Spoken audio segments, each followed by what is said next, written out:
enlazaremos el contexto de tramitología, proyecto emprendedor, que nos llevará a buscar alternativas de llevar a la realidad nuestro sueño. Que nuestro sueño no se quede en el baúl de las ilusiones.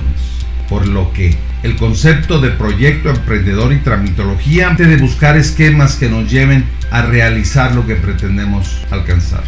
Pero evidentemente haciendo todos los conceptos de trámites que correspondan para que nuestra empresa sea una empresa de carácter legal, duradera y con muchas posibilidades de crecer.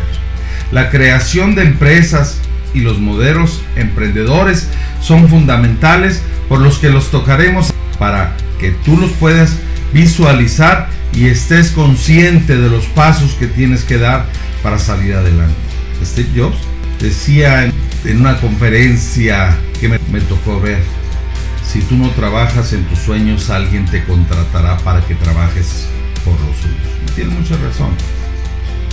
Si tienes un ideal, trabaja por ese sueño. Pero si tienes una empresa, trabaja por esa empresa, por tu empresa, por tus expectativas, por tus objetivos, por tu visión en la empresa que ya tienes formada. Lo único que necesitas es constancia y mucha disciplina desde el punto de vista financiero y mucha disciplina desde el punto de vista operativo. De otra forma, si no tienes la constancia necesaria para sacar esto adelante, difícilmente podrás llevarlo a cabo.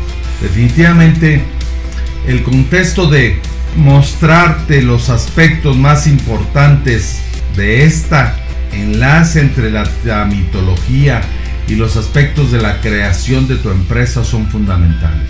Porque a veces pensamos que poniendo un changarro ya lo hicimos. Pensamos que poniendo una mesita fuera de la casa ya tenemos una gran empresa. La verdad es que está muy lejos o dista mucho de ser el inicio de una empresa que verdaderamente ofrezca expectativas a tus ilusiones, a tus sueños, a tus proyectos, a tu visión. Es fundamental que entendamos que iniciar una empresa no necesariamente es tan fácil. Iniciar una empresa representa un esquema que nos llevará a dar los pasos que necesitamos dar. En esta sesión veremos la creación de una empresa, podremos visualizarlo todos los aspectos legales, así como las estructuras y la organización básica de una empresa y todas las cuestiones fiscales que de esto representa. También estaremos analizando las dificultades burocráticas y administrativas que a veces esto representa. Esto lo tomaremos en forma muy superficial, dado que si quieres ser taquero, pues tienes que aprender a picar cebolla. De otra forma, son situaciones que no puedes evitar y son situaciones por las que tienes que pasar y tendrás que aprender cómo se llevan a cabo para evitar caer en manos de personas que no necesariamente son las idóneas para manejar este tipo de cosas. Y en el número 2 veremos el modelo emprendedor de diferentes personas que por qué se hicieron emprendedores, por qué llegaron a este esquema que los llevaron definitivamente a la creación de una empresa.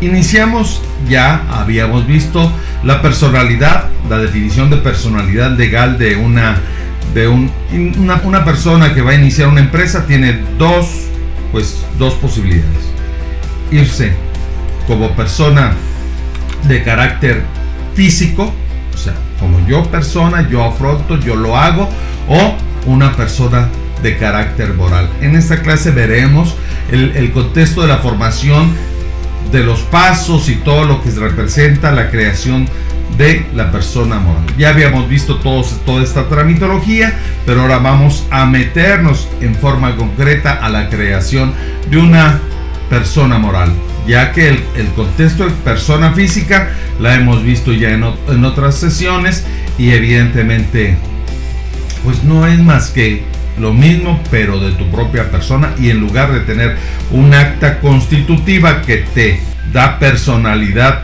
moral, pero desde el punto de vista fiscal, pues simplemente tendrás que presentar tu acta de nacimiento y todo el contexto es muchísimo más sencillo. Asimismo, tenemos que analizar las actividades que queremos realizar, y eso nos lleva a la posibilidad de visualizar que cualquier actividad nos puede permitir convertirnos en una persona moral. Por lo que en la creación de estas nuevas empresas tengo que visualizar el contexto de persona moral, y lo reitero, vamos a ver específicamente el contexto de persona moral, donde tienes una gran diversidad de posibilidades para llevarlo a cabo, pero asimismo esto es la decisión de dos o más personas. No depende de ti. Si vas a ser una persona moral, evidentemente tienes que tener algunos socios que de una forma u otra te apoyarán, y si se maneja bien el contexto, serán un impulso para tu empresa. Pero si no necesariamente tienen la misma visión y tienen los mismos objetivos alineados a donde se quiera, esto se puede tornar en un problema con muchísimas dificultades. Por lo que es fundamental que antes de decidir a quién vas a invitar a esta nueva empresa, o quién te invita a esta nueva empresa, definitivamente tomes en cuenta este tipo de situaciones. Vamos a analizar los acuerdos y los tipos de empresas que existen.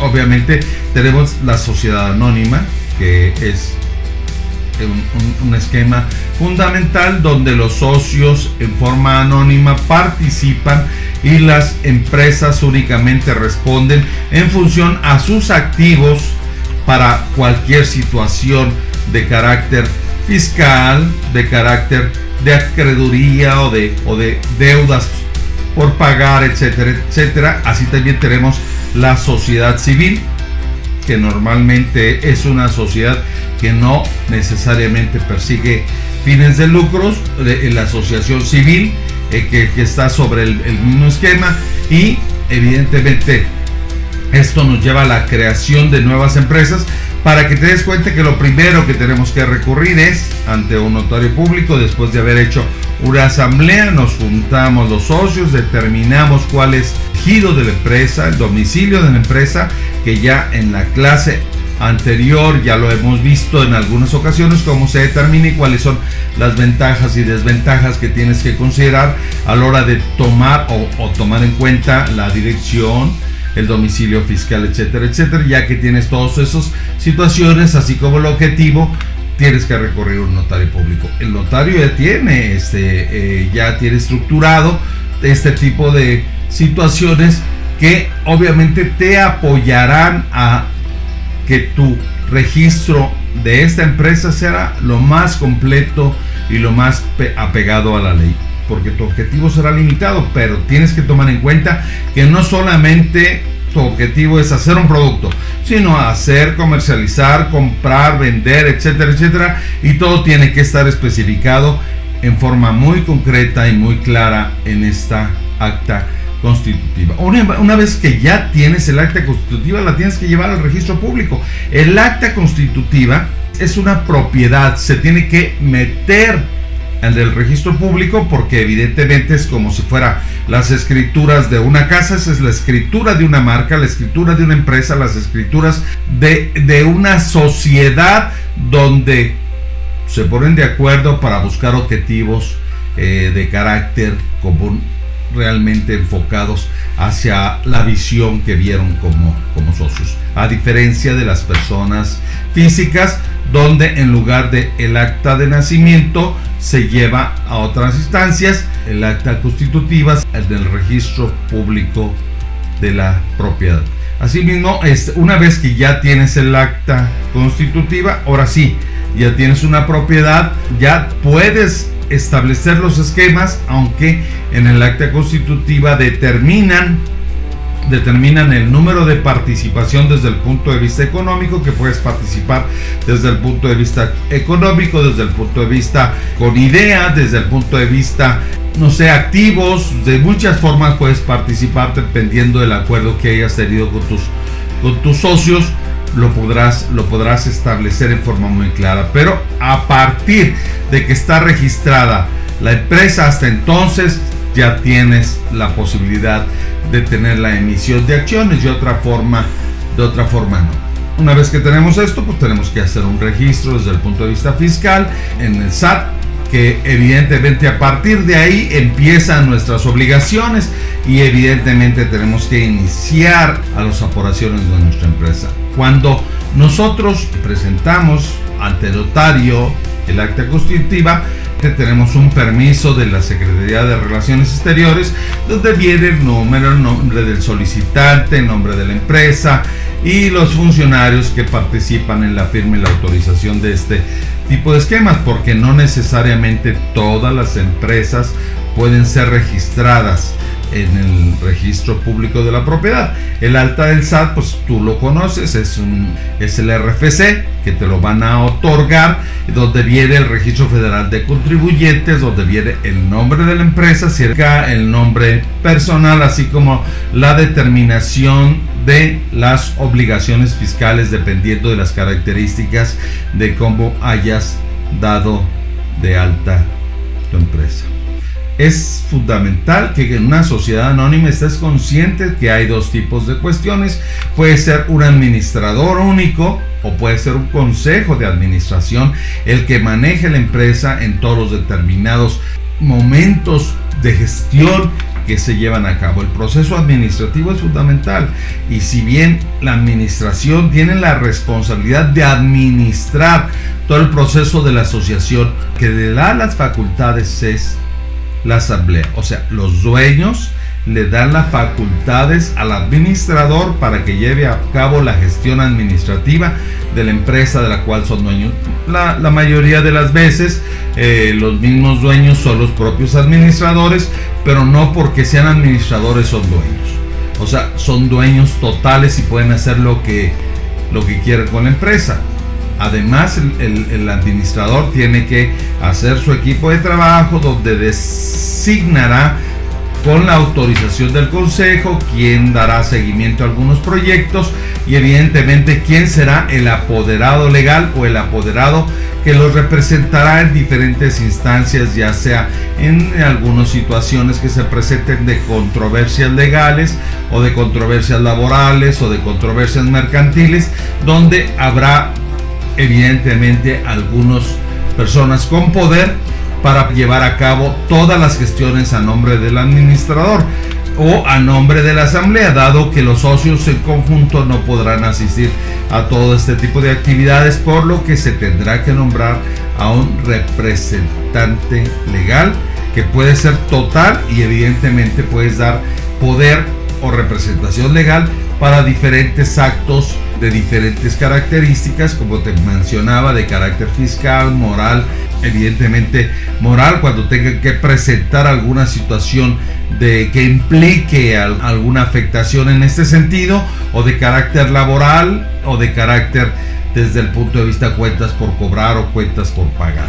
Quiero comentarte, y hablando del administrador, que el administrador tiene estatutos, por un lado, y está regido por la Asamblea General. O sea, está regido por dos aspectos. Tiene los estatutos que marcan muy bien el camino, pero también la Asamblea General determina las acciones que podrán determinar, porque aunque el administrador tiene cierto rango de acción, no siempre le va a estar preguntando por cada decisión que tome a la Asamblea qué es lo que debe de hacer. Tiene un rango de acción en algunos aspectos, principalmente de carácter que afecten el patrimonio o la integridad o la reputación o aspectos de esta naturaleza que esté en riesgo.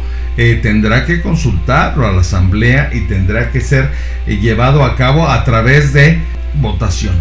Tendrá una responsabilidad solidaria, tendrá que otorgar garantías. O sea, normalmente implica que los administradores de las empresas muy grandes tienen que firmar una garantía, un seguro que garantice en forma concreta la responsabilidad que tiene sobre los bienes de esa empresa, sobre los bienes que tiene sobre esa personalidad moral o sobre esa asociación de carácter civil o sociedad anónima, etcétera, etcétera. Así tendrán que estar marcados muy bien los impedimentos, qué es lo que no puede hacer y en dónde no están sus facultades de este administrador, y evidentemente habrá alguna posibilidad de revocación del nombramiento.